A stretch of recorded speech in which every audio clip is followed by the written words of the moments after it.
Welcome to Science of Sound, where we engage in the observation, experimentation, and study our journeys to create music.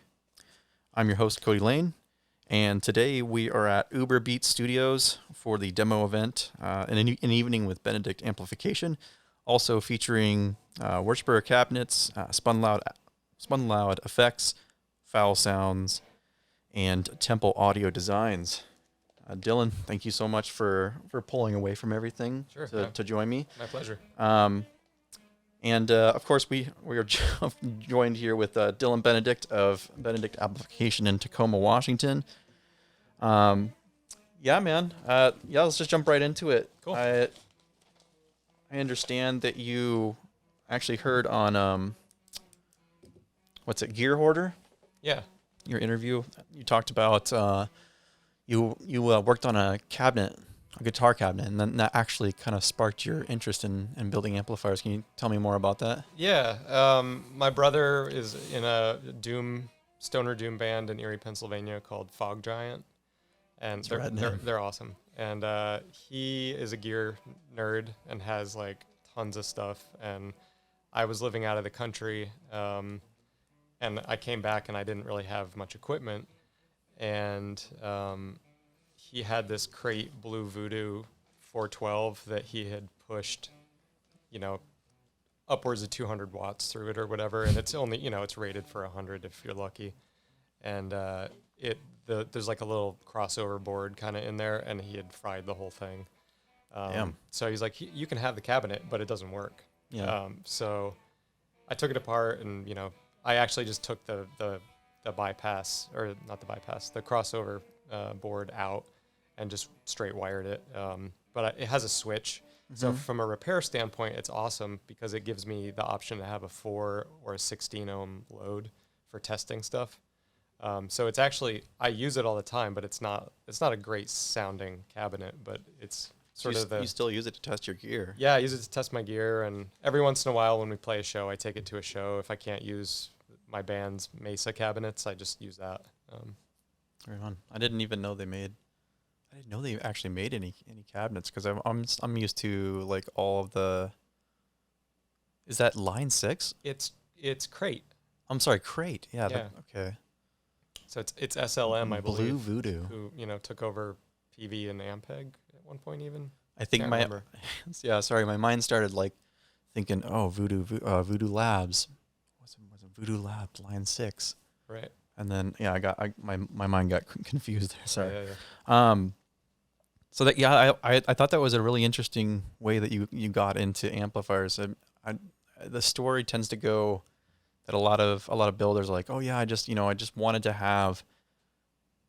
Maybe I had a shitty amp just sitting around, and I needed to figure out how to make that thing work, or I couldn't afford a $2,000-$3,000 Friedman or right. whatever you're looking for that is the sound that you want. But you worked on a cabinet and it just got you fascinated. It sounds like maybe they like working on the anatomy of gear. I think that's really true, and I think also I'm like a lifelong DIYer. I've done everything under the sun just because I'm fascinated by the processes of learning how to do things and then applying that knowledge.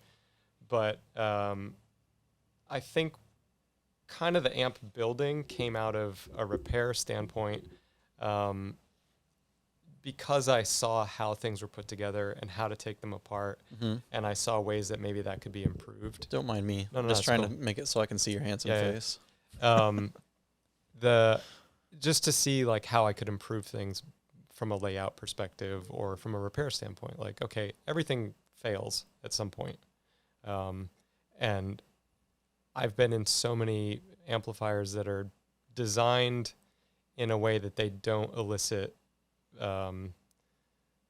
ease of repair. Yeah. So, or they are not really repairable at all. And for me, that's just not acceptable. I want things to be repairable, but I also want them to be easily repairable. Not, I have to take the whole thing apart to access something. Do you also, are you doing that also to maybe even, drive customers to self-service their own amps, or just make it easier, more affordable to get it serviced with their own tech? I would veer more towards that. If somebody wants to learn how to do that and do it safely, then I think more power to them. Obviously, that's how I do what I'm doing. But yeah, it's more from a tech standpoint that the tech won't curse my name if they are in the amp. Yeah. Or myself, I won't, feel like I'm a real jerk when I'm in my own amp trying to repair something and like, why did I do it this way? Yeah. That's awesome, man. Thanks. So you also do like a custom consultation around trying to figure out the player's style, the gear they want, all the gear they want to use around it. And I've always believed that music gear should be built completely around the user and not the user around the gear. So I really appreciate that when I went to your site and looked at the options, you immediately see this very friendly and conscious approach to say, I want to understand who you are and what kind of gear you're using, and customize that around you to ultimately achieve making sure that you're happy with this product. So tell me more about that. Can you tell me more about that process? Like, is there anything that you prefer to do? Can you kind of walk me through how you do that with a user? Sure. Well, the process, let me just say first that not partly, I would say 98% of why I do this is because of that relationship with the future owner of that amplifier. It's extremely gratifying to me to go to a show and see them play their amp that I built for them. And it's really about that relationship, that ongoing relationship, because it's also, they're under warranty. I repair them when they break because everything breaks, and to me, that's the most important part of it, is maintaining that relationship with that person. When you buy an amp, the first thing I do is send an email just saying, hey, thanks so much for your purchase. Here's the steps that we're going to take to tailor this amp for you. And so I ask a bunch of questions like, what are your current musical tastes? Like, what are you listening to? What guitar or bass tone are you really excited about right now? So I also have an understanding of where they're coming from musically, so that I can kind of help tailor the circuit for what they're going for. Yeah. And certainly what other equipment they're using is going to dictate that as well. If they prefer to get their grit from a pedal, then obviously I'm going to back off the gain structure on the amp because most of their grit's coming from the pedal. Whereas if somebody says, I don't really use distortion pedals and I want this sound, then I'll be able to say, okay, well then this amp's probably the one for you, and I'm going to push this or that to kind of give you more of that sound that you're looking for. Mm-hmm.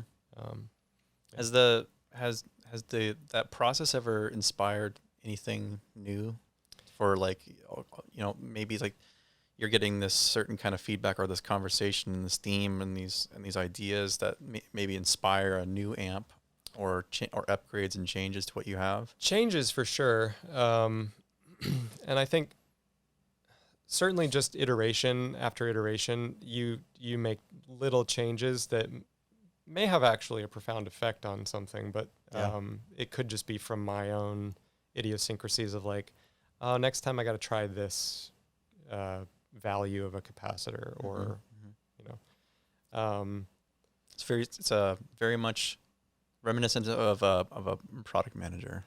That's my day job. Nice. You always try to you don't build the entire car to start. You can start out with like build a skateboard, right, and then a scooter, and then a motorcycle, and then a car. Right. Iterations and improvements and building off of that. That's really cool to see that kind of approach just on someone building amplifiers. You don't have any background in project or product management, right? No. I mean, it's just you wear a lot of hats, if you're doing stuff like this. And my background is actually in art. I have an art degree in painting. yeah, it's just, I want to make something that I feel really confident and good about. Yeah. Basically, I want to make like heirlooms for people to pass on, or, you know, to have with them their whole life, sort of artifacts or something, functional artifacts. They're beautiful. By the way, let me pull up those amplifiers. We can talk about those. Cool. So keep my voice over here. Yeah. I am also kind of realizing I have ADD, so cool. That's probably why that's something that I'm learning through, like especially in product management, and I'm having to be like, no, don't boil the ocean. Don't try to figure out everything at once.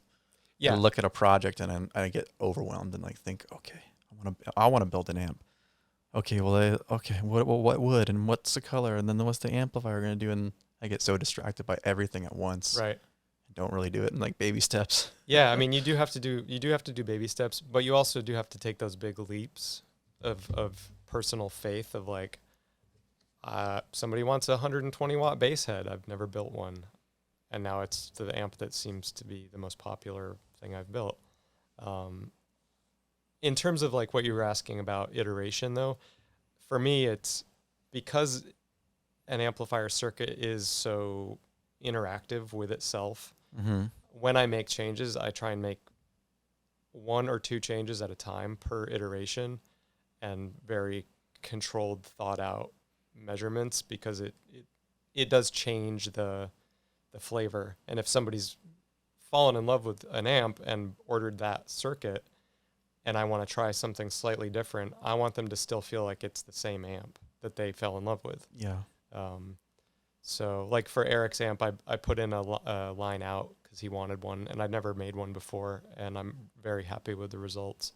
And I don't know that I would actually change that much, but between Moises's amp, the bass player in my band, and Eric's amp, and then Justin from Head Honcho, those are the 3 Cerberus that I've built. I made slight changes to the BR control, which is like a FAC switch from an Orange amp, so it gives you like mid-range capacitor choices. Mm-hmm. And I put in a smaller measurement on the very smallest measurement end that gives you a broader range that's not actually very useful for bass, but it increases the use for guitar, which is kind of how that amp has been tailored, that it can do both. Yeah. So like that's just an example of like one of those little iterations. Yeah. The line out on Eric, what's his last name again? Pacheco. Yes. Pacheco. Yeah. Eric Pacheco. The line out on his, what was he wanted, like, that's just like a DI, or? It can be run into a DI. So, okay. For like a true line out, with like an XLR out, you need to have transistors in there, because it's a much more complicated circuit. Yeah. Frequently you need another little transformer. So the way this is set up, you can run it into a DI box, which will then do that conversion into a balanced XLR. If that makes sense. It's a 1/4 inch out. Yeah. Well, I mean, when I think about any of the outputs on an amplifier, I always start thinking, okay, does this need to have something that compensates for like some kind of load box, right? Or something that matches the impedance? Right. So this is it's before the power amp. So you do need to still have it connected to a load, either a load box or a cabinet. The line out functions separately, volume wise, from the rest of the amp. So you have like gain structure control and some tonal control of the line out, but the volume of the amp and the line out are completely independent.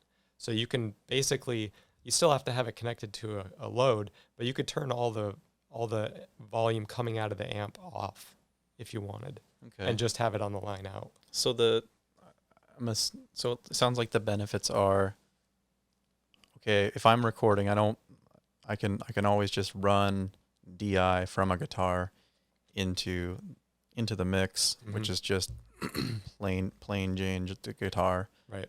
but this is like so the player can be able to get the gain stage or preamp section of that sound and then out from there into the mix. Exactly. So you don't get everything in the preamp. There's lots of different ways you can take line outs from different places in the amp. This one is before the tone controls, but after the FAC BR switch, and after the voice selection switch, and after the gain knob. So you have, I can't remember if it's 1 or 1.5 gain stages, or 2.5. It's at least one full tube, if not a tube and a half. I can't remember exactly where I put it in the circuit. But yeah, you get a lot of the actual amp sound through the line out. It's not just that weird like plunky, like there's no amp sound. You can hear the amp in the line out. The delicious sound of the acoustics off of an electric guitar alone. Yeah, right. I was curious real quick here. You also built guitars with your dad. Yeah. I thought that was really interesting, and I didn't get to hear the whole interview, unfortunately. No, it's okay. But I really wanted to know more about that. If that's like still something that happens, that's going on now, and are there Benedict guitars? Yeah. So I'm not sure if they're still being built. My father died when I was 17, and the company was sold to a guy that worked with my dad, and he's continued to build them, but I'm not sure at what production level he's at in terms of the number, or if he's doing it with consistency. And yeah, unfortunately, what I learned from my father was I was not at the stage that I would need to have been to carry on that legacy. Nor, I don't know if I would have done that at that age anyway. Maybe you still could. Probably legally I can't. I think there's been paperwork signed that you couldn't buy it back? Maybe I could. I don't know. I think for me though, like I'm excited and willing to walk in my father's footsteps, but I don't want to walk in his shadow, if that makes sense. Like, he was a amazing craftsman in terms of his guitar artistry. And I think that those sleeping dogs should lie. Yeah. You know? Yeah. Can you still find those guitars around? Yeah, you can find them used here and there. I'm going to keep my eye out. Yeah. I was, he died in 94, so they continued to get built, but the pre-94 ones are built by him. Right on. That's the ones I look for. Yeah. I didn't mention, so everyone that's like listening or watching this, we were actually, I did mention that we're at a demo show for your amplifiers, and someone told me that they were really digging your guitar. They were checking that out. Yeah. So you've got one here. Yeah, I've got a guitar that my dad built that I play in my band. And then there's a bass that he built here as well, just for demo purposes in case somebody didn't bring their bass. Yeah, I gotta check those out. Yeah. If we have enough time. Cool. Yeah, pardon all the activity, everyone. This is just, it's an active space. Hanging out in the middle of all the awesome gear. Yep. Let's see here. So the amps, I wanted to get back to that. You have, is it Aether or Ether? You can pronounce it either way, Ether or Aether. Either one's fine. And Aurora Boros. Yep, Ouroboros. And Leviathan. And you mentioned Cerberus, so that's like the big boy. Yeah, that's the 120 watt bass head, which is also can do double duty as a guitar amp. Okay. And that's different power options, or what are you using for the tube sections on that Ouroboros? So the Cerberus can only run Cerberus, sorry. Can only run KT88 tubes. Okay. It's designed for KT88 tubes, and they can take a much higher plate voltage than most other power tubes. So you can't actually put any other power tube in that amp. Most of the other amps have flexibility that you could modify it to take different tubes. Okay. But not that one. Would you ever go higher than 120? In terms of wattage, I guess I'm not opposed. Right now I've got 2 chassis sizes that I like to work with.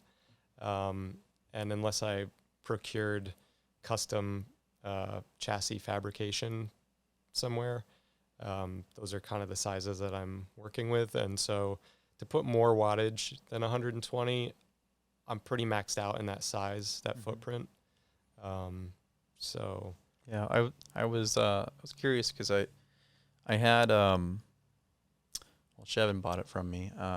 So I had the Science Mother from Alex. Cool. The 200 watt version, very, very heavy. That's of course his go-to bass amp, and also anyone that wants to be crazy with guitar. Right. That was a quad of KT88s. So your Cerberus has how many? Has 4 KT88s as well. Okay, so it uses a quad. If he's getting 200 watts out of that, my assumption is that he's got an output transformer that can accept that. Yeah, that's a limiting factor in the Cerberus as well, is that it's a 120 watt output transformer. There is a bigger one that you can get, and KT88s could certainly push that. But again, for the chassis size, I'm kind of like maxed out. Yeah, in the Science, there's 2 not very, very heavy transformers. It makes it painfully heavy. So you also have Maelstrom. Yeah, that one is just. I didn't see any. Okay, so is Maelstrom next step up, It's 15 watts. Is this order of It's in order of price. Okay. Yeah, it's a 15 watt combo with a built-in tube reverb and a tube effects loop. Cool. So the price reflects the complexity of the circuit, basically, and the labor involved in the materials, etc. It's with Cerberus, the reason for that price is the amount of transformer material. It's a lot of iron. Whereas with Maelstrom, it's just there's so much going on in the circuit. It takes a long time to build. The wood even. Yeah, lumber prices are terrible. Yeah, the combo just requires more material and more labor. What kind of wood are you using on these? I'm using Baltic birch ply. Okay. It's like a nice finish grade plywood. About 1/2 inch is what I use. Yeah. And yeah. So tell me about the Aether and Aether, Ouroboros, and Leviathan. Sure. So the Ouroboros is the second amp I built after the little 5 watt little Fender kind of silver face champ. And the Ouroboros is based off a JCM 800, but I pushed it to have as much gain as you can get without adding transistors or another tube. It's just a JCM 800, but just pushed as far as I could to try and get it into like true high gain territory. It gets there, but it's not. If you want to play death metal, you'd have to put in like, a Fowl Sawboost or an HM2 or something else in the chain to kind of push it into that level of saturation. But it's a very flexible circuit, just like, in my opinion, a JCM 800 is a very flexible circuit. You can get a lot of different sounds out of those amps. And then after that, I built the Leviathan and the Aether. And the Leviathan was the true kind of culmination of my desire to build a over-the-top saturated metal amp that you don't need a distortion pedal for. You can certainly use it with a distortion pedal if you want to back the gain down, but it has so much saturation in it that I'm able to play pitch harmonics and everything with just the amp itself. And then Aether was my desire I wanted to build a lower wattage, cleaner sounding amp just for my own purposes and for versatility. And from a marketing standpoint to show that, like, okay, I'm not just I'm not just obsessed with building metal amps. I want to build for all player types. Yeah. So that kind of is more towards that. I appreciate that. That realm of things, as well as the Maelstrom is really geared towards more atmospheric playing, jazz, blues, pedal, platform kind of setup. I'm glad you're saying that, because I immediately wanted to ask, which of them would you push towards being encouraged more so a pedal platform versus, I'm pretty sure like, something like Cerberus, you want someone to really get that sound out of using the drive in it. Yeah. Versus it's other ones where you may want to be using your own preference. Do you encourage pedal platform for all of them or just to some of them? They're all being used in different ways than I use. Like, so Leviathan is the one I play in my band, and I hit it all in the front with all my effects pedals, time-based effects. I don't have an effects loop in that amp, although I can put one in, but I don't traditionally use them. I just put effects in the front of the amp.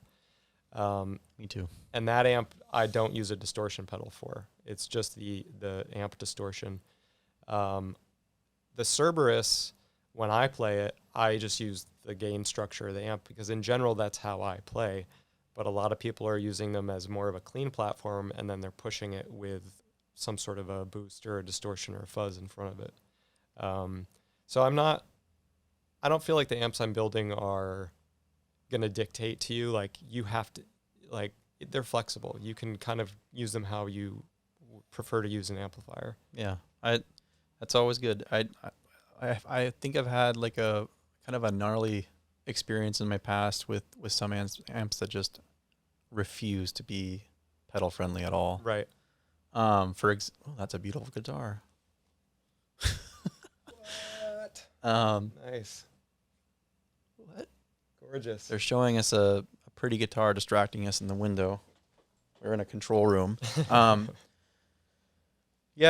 I had an orange Thunderverb 200, which I was hoping it would be an amazing amplifier, but it couldn't keep up with anything, and there was no way I could dial it back to any form of clean or drive to let me use a pedal with it. Wow. It just always sounded like garbage. An example was like my bandmate said, okay, you know what, try to throw this my favorite Rat on there and see how it sounds. And I know that thing had a fantastic tone used with his amplifier at the time, which I think was like a Mesa. I think it's like a Mesa 500.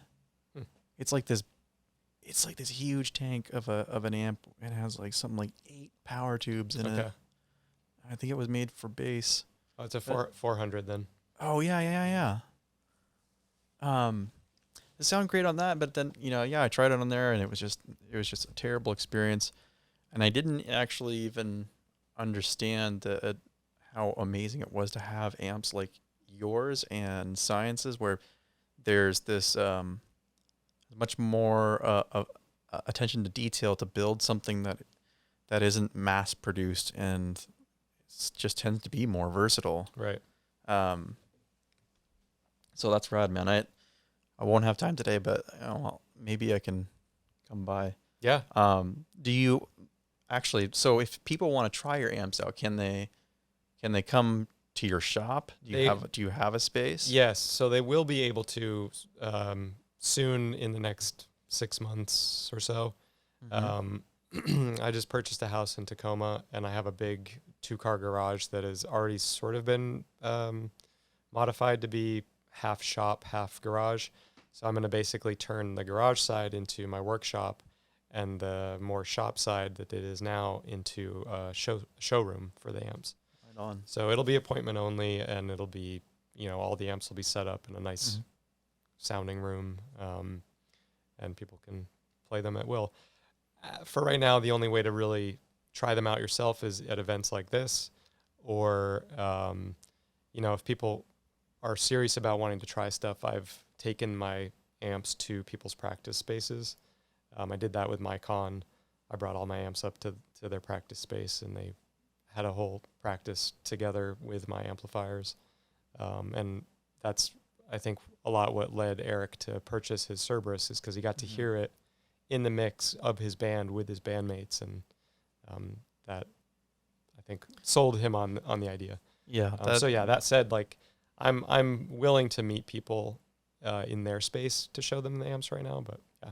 Yeah, that's a really cool thing of you to do, because it's like, there's a lot that we don't account for in our space for creativity, just based on the position alone and what's in the room, and like you know everything every way that your amp sounds to you when you're building it, and when it's in a space hopefully that's neutral. Right.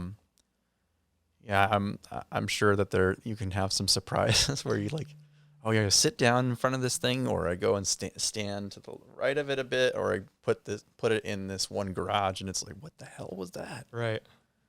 Yeah, I mean, that is the nature of a, I mean, even though they're electric, the nature of acoustic instruments is that the room colors the sound. The amount of people in the room color the sound.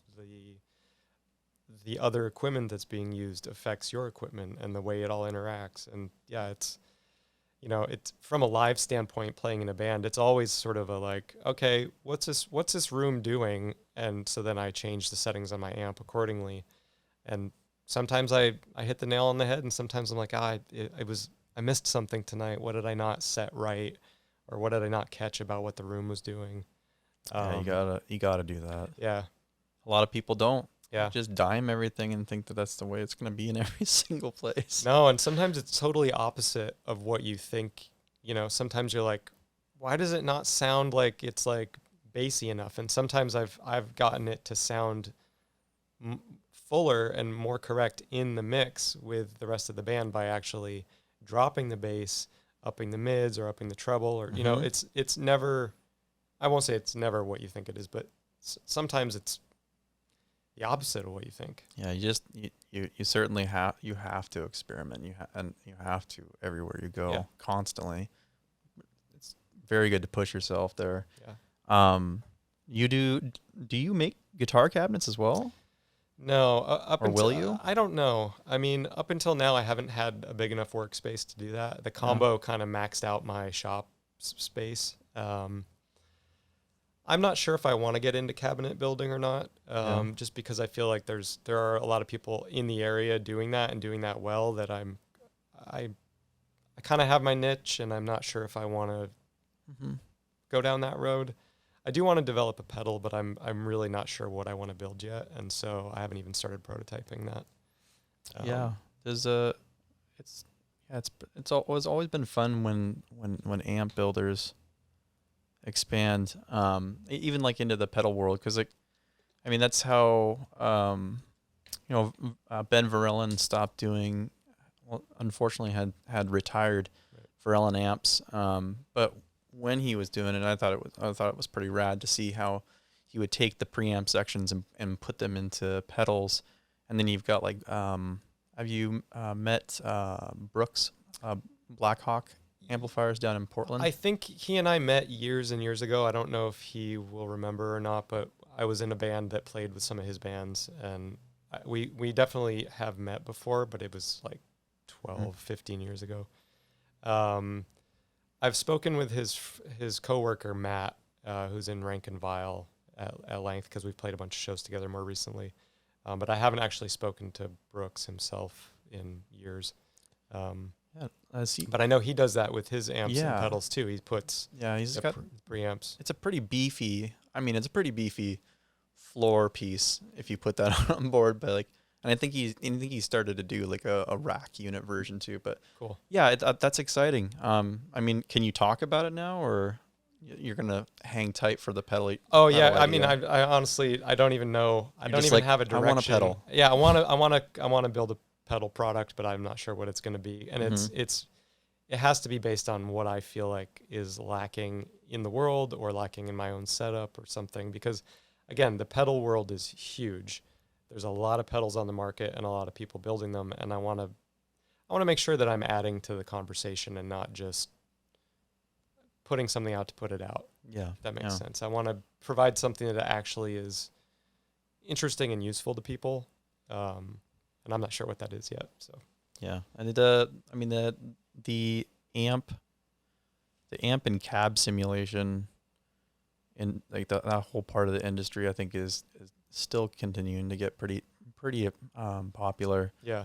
I've tried it myself quite a bit, and I'm still not fully on board with it. 'Cause, I think there's always going to be this magic of making yourself lose hearing instead.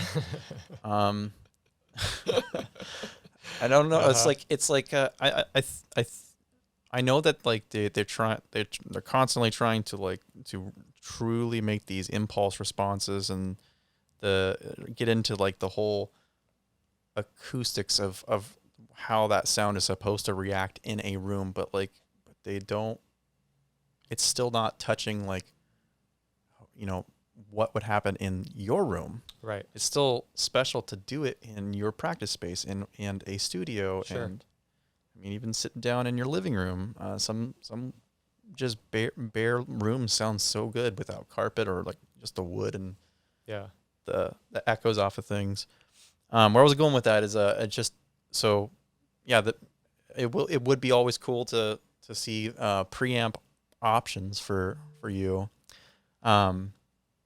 Because that would be able to be like an option for people to be like, okay, I can use Benedict's preamp section, right? And or there's always the option of using something like Two Notes Capture X, which is a load box too, right. And run your we're amp using some of that today. Yeah, I think you've got my Capture X over there. Yeah. That's awesome, man. We are also getting told that we need to wrap things up. Cool. I agree with you though. Like I think that the IR world has come leaps and bounds, and like from a home recording standpoint, it's awesome to have all that stuff. But yeah, at the end of the day, like I want an amp and my instrument to interact in the room with my body, and that's the feel, that punch and that kick that you get from. For me, that's what it's about. All that air movement. Yeah. I agree. I'll wrap up with a quick couple of questions. Cool. Try not to get in trouble. Do you like camping? I do like camping. I haven't done it in a long time, but I do enjoy it. Because if you haven't noticed, it's very big here. Yeah. And your wife and your wife moved from where? Originally, we met in Portland, Oregon, years ago, and then we traveled and moved all around. She's from Mexico, and we were living in Mexico for a couple of years, and then we came back to the U.S. and we're in Pennsylvania, in Erie, Pennsylvania, and that's where I started building the amps. Cool. And then we moved out to Seattle, and now we're in Tacoma. And you guys came back here because you wanted to be close to where? So Oregon is her hometown. Oregon, area? Well, right now, I guess. I would say, I mean, she considers Portland like her U.S. home because that's where she immigrated to. But our home now is Tacoma. I mean, we bought a house. We're not going anywhere. And where's all your family at? Most of my family's on the East Coast, although I do have a brother that lives in Portland. Okay. Yeah. So. Okay. I guess Kevin is telling us one more hour. Okay. And he's doing this. He's doing. We got one more hour. Okay. Thank you. Cool. It's funny to try to understand his body language out there. If only we all knew American Sign Language, then we could just sign stuff to each other. I love Mexico, by the way. Puerto Vallarta was the last town I went to with my wife. It was our honeymoon 2.0. Cool. Because version 1 was a terrible experience where we got this apartment that was riddled with mosquitoes. Like, oh yeah. There was like a weird infestation in it, and it was. Man. Where were you that first time? Playa. Very, very young town near all the really annoying party people. Yeah, that's where we lived. Actually, party tourists. We didn't live in Playa. We actually lived outside of Tulum in the jungle, and we I love it out there. We built a little stone house, her and I, and lived there for 2 years. But that I'm just asking about the mosquitoes because that whole Quintana Roo Caribbean coastline is like brutal for mosquito population. Yeah, I mean, we didn't have any problems anywhere else. So we were like, shit, we got to go. We're just going to have to go and try to be away from where we're staying as much as possible. And then, I don't know, hope for the best. Yeah. I mean, we had a really good time though, like underground caves. Yeah, the cenotes. Yeah, they're very cool. That was so beautiful. And we went to an underground restaurant. Cool. I wish I could remember what it's called, but it's kind of humid in there. But yeah, a very rad experience. Awesome. But yeah, people are cool. I would love to go back. And her home city's where? Mexico City. Dude. Yep. I got a coworker that I need to go visit down there. Cool. I've been meaning to go to Mexico City. Yeah, she was born in Cancun in '77 when there was nothing there, and then her family ended up in Mexico City, where she lived until she was 21, I believe, and then she came to the U.S. Mm-hmm. So I'm gonna scoot this closer to you. Yeah, I'm kind of like drifting away from it. This is well, it's not your fault. It's totally mine being a greenhorn host to a show, and you get to be a part of the experiment. Cool. So yeah, Mexico City. I'll just leave it you with that city looks gorgeous, and I want to go there so badly because it just seems like it's packed full of so much culture and history. Yeah, it's a pretty cool city. I think you could go have a great time if you didn't have a local guide, but if you had a local guide of some variety to kind of like help direct you on places to go, it could enrich the experience. Because you're correct that there's so much going on there. I mean, I don't know if this phrase really does it justice, but I tell people like it makes New York City seem like tame. Like Whoa. Mexico City is crazy. Have you become fluent in Spanish? I mean, not to the level that I would like the word fluency to mean, but I think for most people, they would be like, wow, you're fluent in Spanish. I mean, I can hold conversations. They're not... That's pretty damn good. They're broken. You know, it's broken Spanish, in my opinion. But, I mean, when we lived there, I was talking to bankers and lawyers and, you know, all kinds of people in Spanish. So I can hold my own. I'm definitely a little out of practice now. But I think that's really all. I mean, that's all I've ever wanted. Yeah. I can't, but I'm just like... I kind of regret it every time I try to use Spanish because I'll be like, gracias. And the person in the gas station will immediately start responding in everything Spanish. Uh-huh. And I'm like, no, I don't I don't speak Spanish. Oh, yeah. They're very quick to be like, trying. oh, you speak Spanish. Okay, let's do this. Yeah. Yeah. I mean, the trick, in my opinion, with Spanish and really with any language is, sure, you need to understand the language and you need to understand the grammar and you need to have some vocabulary to actually use, but mostly it's just about listening, which is something that I feel like we all struggle with, is actually listening to each other, even if it's the same language. So, yeah, I think if you can slow down and listen to their response, it helps. It helps you make sense of the language, if that makes sense. Yeah, I totally understand that, man. That's something that I'm working on right now. So, so why did you guys come over to Tacoma? Why the West Side? I mean, I can tell you why be here, but why did we come to the Pacific Northwest in general? What was it like? What was the reason to bring everything over here? So like I said, we'd met in Portland and we lived there for many years. And so we already knew kind of the Pacific Northwest flavors. But you started the business over in Pennsylvania, right? Yeah. So my wife was an emergency department nurse and she's still in healthcare, but has moved out of patient care. And when we came back from being in Mexico for a couple of years, we actually went to Mexico so she could not be a nurse anymore because we couldn't figure out how to get her out of that in any other way. So when we came back, she had to go back to patient care. She didn't go to the emergency room. She went to a clinic, and then she went to the OR, the operating room. But her level of PTSD from being an ER nurse was so high that she was like, I can't have any patient care.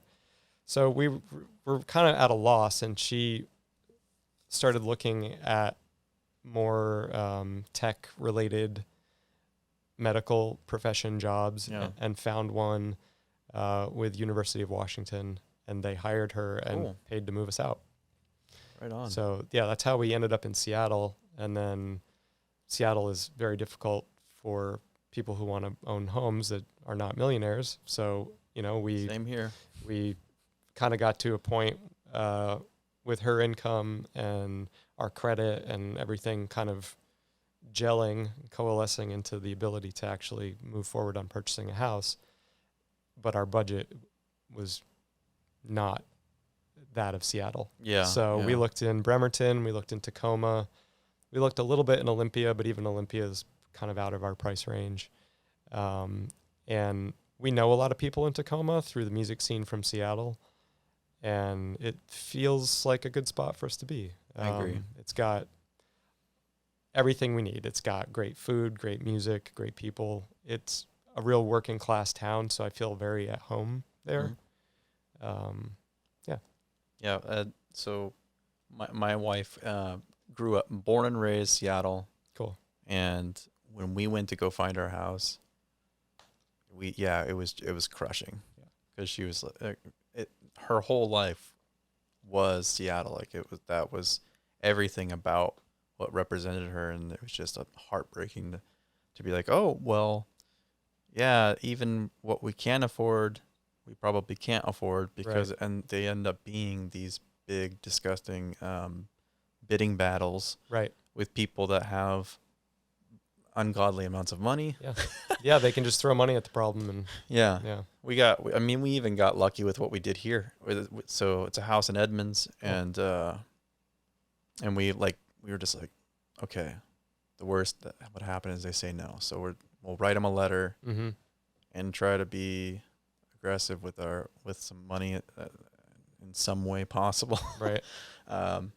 But it's like peanuts compared to like most other people. But it worked, man. That's awesome. Yeah. So, Kevin and I, I think that like what I've noticed is for all of our buds and those in the scene for Seattle, if they can stay there, they do, but they kind of grin and bear of a terrible rental cost. And anyone that owns there is probably someone that bought way back, like 15, early 2000s or before that, into the 90s. Yep. And then everyone else has been pushed south to Tacoma and Olympia, and I think Thurston County and some other towns south of, or that's part of Olympia. I was just Thurston's Olympia County. Thurston County is Olympia. Yeah. I was just hanging out with Jeff Murrow last night. He builds the cabinetry for science. Oh, cool. He's in Olympia, right? Yeah. But we were talking about Thurston because I think there's a lot there are a lot less restrictions in the laws. Nice. In the other county apart from Thurston, I guess it's like super strict. You can't have fires or fireworks or anything. Yeah. But yeah, it was fun being down there. Nice. I digress. I'm glad you like camping, because that's what you got to do around here. Yep. Even more awesome is you got to do shows out in the forest. Oh yeah. There's an event that happens every year called it was called the Thirst for Light, and it was changed, I think maybe this year or the last year. I'll throw that information at you. Cool. I bet you'd like it a lot. Yeah. What's the band that you're doing right now? It's Deconsecration. It's a death metal band in Seattle. Yeah, two of us are from Tacoma, but the other three are in Seattle, and we practice in Georgetown. Have you met any of my buds in Adora? I don't think so. They're kind of like, I guess they're being categorized as Cascadian black metal. Cool. Nice. Because the whole Cascadia thing over here. Yeah. What's your primary rig when you're writing, jamming, practicing, and it doesn't have to be your amps. And if it is, it's okay if it is. It is my amps. I actually have gotten rid of all amps that are not mine because I just realized that I don't have the room for them, and I don't need them. I have the amps I need, and if I don't, I'll just build one that fits that purpose. What's your main go-to? My main go-to is right now is the Maelstrom, which is not really appropriate for death metal songwriting unless you're using a pedal. But it's funny that I'm in a death metal band because my writing style is much more aligned with atmospheric and ambient and black metal and things of that nature, more abstract. But from that come interesting riffs, and then I kind of tailor them at band practice, or I'll run into the Ouroboros with a pedal for more of a death metal sound, or the Leviathan, which is the actual head I use in the band. That's my live amp. I'll actually run that at home sometimes just on lower volume settings. How about pedals, guitars? Guitars, I just use the Benedict Ben Electro humbucker guitar that my father built. He even built the pickups. No, they're Seymour Duncan pickups. Oh. Yeah. When you said Ben Electro, I'm like, no. Is that like a Benedict It's style? a take on the Dan Electro, because that's the body. Oh. The body shape is a Dan Electro shape. So he called it the Ben Electro. It's pretty funny. That's awesome. Yeah, so I play that. And pedals, right now, I just have a 6 board, 6-space board Boss pedal board. And I basically just run digital reverb, digital delay, flange, chorus, boost, and the tuning pedal. Any particular brand, model Just of those pedals? Just all Boss.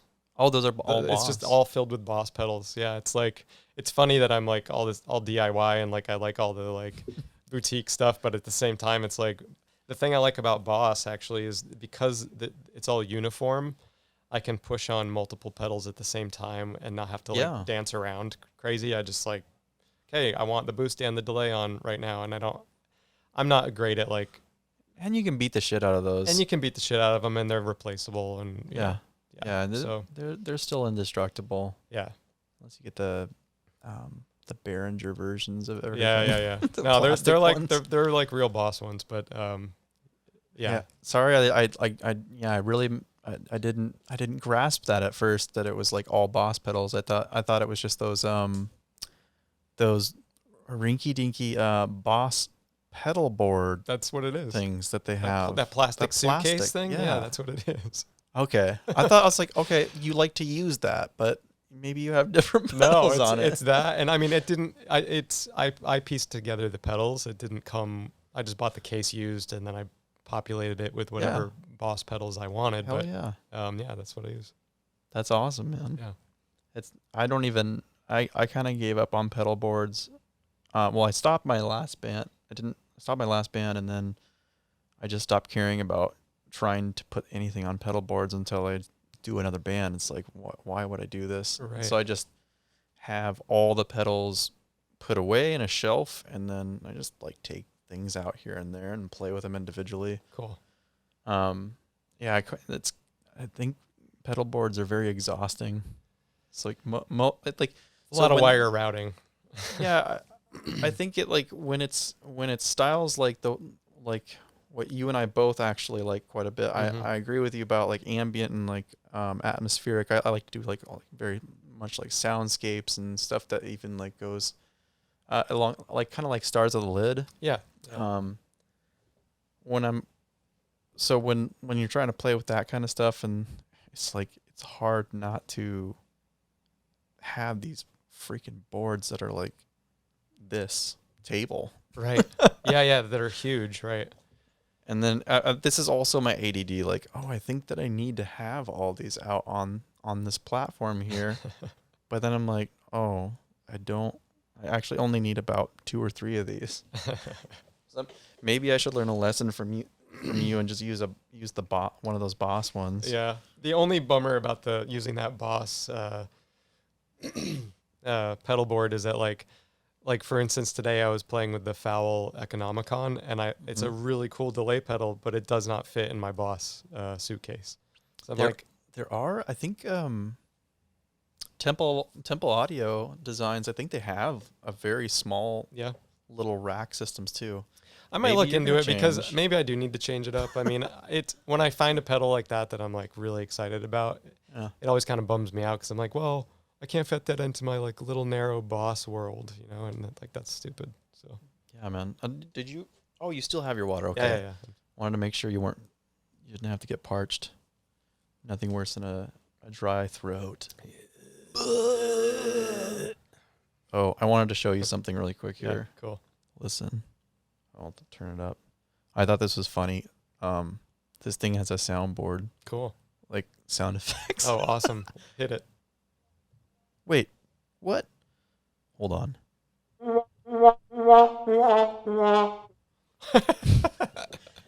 Chevin came in here and that's awesome. we were just like playing with this, and we're just like kind of like one of those giggle fits, so like when you're stoned and it's just we're just doing like this.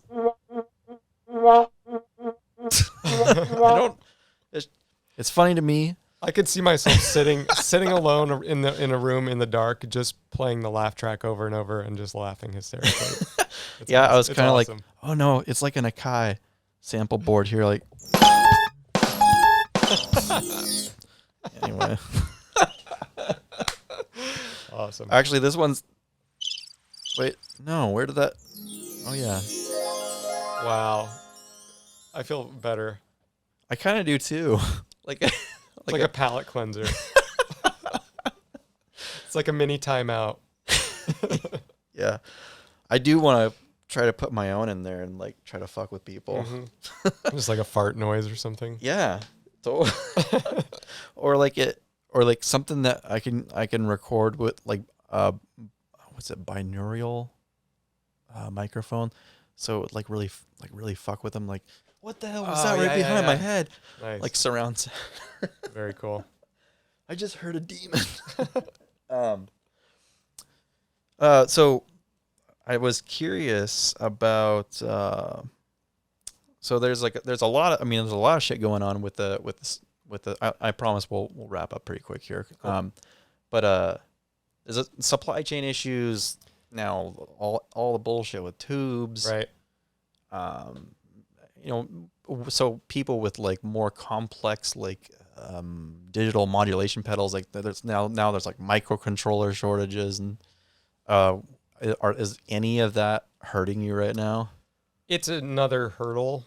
And lumber, of course. Yeah, it's another hurdle. It makes things more complicated, and it has created some delays or moments where I've been like, oh, I've got an order and I need this output transformer, and it's back ordered, and it's back ordered by the manufacturer. You know what I mean? So it's like I can't even get it from a different distributor. Yeah. And so I had to kind of line up. I basically bought the same output transformer twice for 1 amp because one of them had like a 2-week advantage. And I thought, okay, well, I already had this other one on order, but it probably won't be here in time. I'll just build the amp and throw that one in right at the end. But that wouldn't be my preference. So I ordered another one, and sure enough, that one came 2 weeks ahead of time, and everything was done correctly and on time, and great. But that said, it's like that's a financial burden to have to, order more things than you actually need. Yeah. But over time, that does create my own personal holding of gear and parts and tubes. And so when you get tubes, you do a big bulk order? I pretty much, so with my repair work, I'm always ordering, I need this capacitor, or I need this group of power capacitors, or they want a 3-prong plug, or there's always little things I have to order. And most distributors have if you order $100, it's free shipping. Mm-hmm. So even if I don't need $100 worth of stuff, I almost always drop $100 on those distributors so that I get free shipping. And so within that, I'm almost always upping my tube holding, or, I'm running out of this particular value of whatever that I use, so I get more of that. Over time, I'm able to kind of purchase more of what I need in bulk. Yeah, so it seems like it's getting better. I think it's getting better. I mean, I always give people the caveat of like, I am beholden by the shipping industry. So, I try and build that leeway into my build time and in my repair time that like, it'll get to you when I say it will, but I might need a week because of shipping. Here's the reason why an evening with Benedict Amplification is happening. Indeed. Hi, guys. Kevin Brighton is the man. Senior Kevin Brighton. Actually, why don't you just come in here? Yeah. Say a word. I'll try to bring your mic. Oh, speak into that thing. Speak into that mic. Just gonna talk into it. Yeah, no problem. How's it going? Oh yeah, you're. Do you want headphones? You can use those? I'm good. I can hear you guys. Cool. You can. Cool. Yeah. I don't want to hear you. Tired of listening to you, Cody. I want to thank you for being wait here a second. today. You're hiding though. Am I? Move right here so people can see your beautiful face. Let me get a chair. There you go. Yeah. Well, thanks a lot, dude. It's my pleasure. I'm really thankful to you for doing this, and to Kevin for setting the whole thing up. I mean, it's I feel really humbled and what's the word? I just feel like I've been doing this stuff in a vacuum, and to have a community of people kind of be like, "Hey, what you're doing is really cool, and we want to help promote you," and like, it's amazing. Right. So thank you. Yeah. Where can people find you? They can find me at benedictamplification.com. Mm-hmm. It has my email. It has all the links to all my social media. All your and your social security. And my credit card number's on there too, so you can just use that at will. And your Instagram.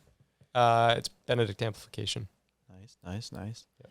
And just to remind everyone, we're at an evening with Benedict Amplification, thanks to Kevin Brighton. Hi guys. And we're having fun. Yeah. Nice. How's everything been going out there? It's been a really good response. We've had a really good turnover of people coming in. They've brought their instruments. Don't turn away from your mic, Senior. Sorry.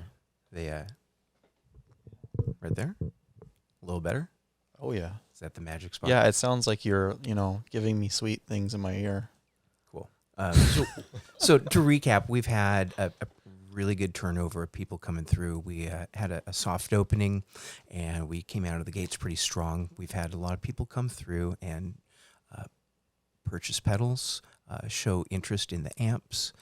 They are trying all the gear that we've provided, from Fowl Sounds effects, from Spun Loud, from worshiper cabinets, the temple board, audio gear, and a couple other little secret things that we brought in for these things. He might be converted to a Temple Audio Designs board. Oh yeah, because his boss one is too tiny. Sure. Yeah. They're very functional, and there's a lot of things that you can do with those pedal boards to really make your setup efficient and the time that you assemble on stage fast. Cool. So that's what we're doing today. And you can use it for a barbecue grill? Yeah, or you can sift dirt too. Oh yeah. Could you pan for gold? Pan for gold, and I think get grains. If you roast coffee, you can get the chaff out too. Nice. Ooh, nice. Multi-purpose tool. But everyone's having a lot of fun with these amps, and I think the response has been tremendous. I really like having the exposed amplifier on the table. I like having the demo stations that people can just walk in on their own and turn things up really loud. It's not very often that people open up the anatomy of their amps and just let people see them in person. I mean, they do that. You do that in a picture on your website and everything. Sure. But that's pretty rad, dude. I don't think a lot of people get to see that or understand the art and quality in hand wiring stuff. Yeah, and I mean it's a work in progress for me, and that it's little details that, like, you know, I find a new kind of wire, which, like, if you don't build stuff, you wouldn't think that the type of wire you use would make any difference. But in terms of, like, making a nice, neat layout that feels good to produce, the wire is like, you're holding a lot of wire. Nice. I didn't mean to do that one. No. I like that one. Oh yeah, yeah. So, for anyone that was curious, this is what his amplifiers sound like. That's a pretty great representation. It's nice, man. Yeah. I need to get my ass out there. We have almost no time left now, right? Oh, we got a little bit of time left. Okay. We've extended the event for another hour today, and It's very generous of you. Yeah, it's this is just something that we need to do. The impetus for why we're all here right now is it's real simple. I was at a gear event within the last few months at a local place, and we weren't really able to just crank the stuff up, and you know, it really wasn't the environment to do that. So Yeah. I started making some calls, made some text messages happen, and Uber Beatz Studios has been tremendous in working with me on making everything happen here in terms of the production. And it was just a matter of lining everything up, getting everyone here, so we could have a place that you could crank it up. And we set up the station so you could be quiet too. But utilizing the live room here at the recording studio, we have the opportunity to play loud, unencumbered. And Yeah, we were just talking about joyful. that. It's joyous. We can do that amp and cab sim, or we can, you know, live life the way we're supposed to and lose hearing in the other room. Well, I mean, here's the other thing is the setup we have at the silent table, you could always just plug it in right here. And maybe the next thing we do is we, you know, in the future, we talk about the pedal board and we just plug it in and start going through all the stuff. Oh, hell yeah. that sounds like an awesome idea. Because what And we could we'll do is have to feature his pedal that he's coming out with next year. His pedal, and maybe bring, Probably going to be next year. maybe we do that little 20-watt head and show how it really works. Cool. Hell yeah. Awesome. Dude, we should talk to Whisper Room. You ever seen them? Yeah, I'm familiar with that. So I got to see these guys at the last Winter NAMM before COVID. I'm surprised they're not real popular with parents of young kids. I mean, put them in the room and let them scream. Well, I mean, Put them in the whisper room. Or you could go in there and scream. if your event gets pretty baller, then we can actually have them just make these isolation rooms. Put wheels on the bottom, and I just take that wherever I go. Dude, look, That's a great wheels. We'll pop it up. See the wheels? The wheels on the booth go round and round. Wheels on the booth go round and round. All right, Dylan. Yeah. Benedict. Yep. What's your middle name? Birch. Dylan Birchwood Benedict. Yep. Of Benedict Amplification, and Kevin Brighton. Have fun, you guys. Thank you. Yeah, Dylan, thank you very much. Yeah. For joining us. My pleasure. Thanks, Cody, for having me. Absolutely, dude. And then we'll do. Nope, that one. Thank you, everybody. Thanks for joining us on our latest episode. To like, follow, and subscribe to our audio and video podcast, check us out at scienceofsound.us, at Science of Sound on YouTube, and at Science of Sound Official on Instagram. You can also email me directly at cody.lane@scienceofsound.us. Get lost in the sound with us next time on Science of Sound.